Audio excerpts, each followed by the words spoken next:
وضو میں مکمل سر کا مسح کرنا یہ سنت ہے، اور بہت سارے لوگوں کو مکمل سر کے مسح کرنے کا طریقہ پتہ نہیں ہوتا ہے۔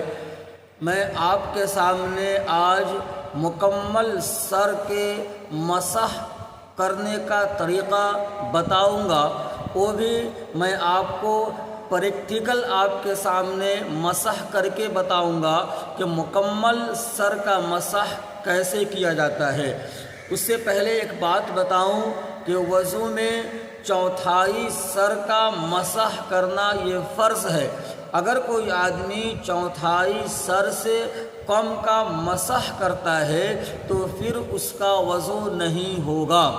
چوتھائی سر کی مقدار یہ ہے کہ ہمارے سر کو 4 حصوں میں تقسیم کیا جائے، اور 4 حصوں میں سے ایک حصہ یہ چوتھائی سر کہلاتا ہے۔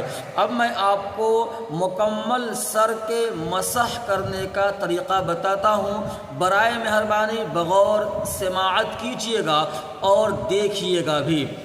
یہ ہمارے ہاتھ کی 3 انگلی ہے، شہادت کی انگلی اور یہ انگوٹھا ہمیں اسے الگ رکھنا ہے۔ یہ 3 انگلی کو ہم سر کے اوپری حصے پر رکھے، شہادت کی انگلی اور انگوٹھا یہ دونوں میرے سر سے الگ ہے۔ میں ان تینوں انگلیوں کے ساتھ اپنے سر کے مسح کے لیے بالکل آخر تک میں اپنے ہاتھ کو لے جاؤں گا، جہاں گردن شروع ہوتا ہے اور بال ختم ہوتا ہے۔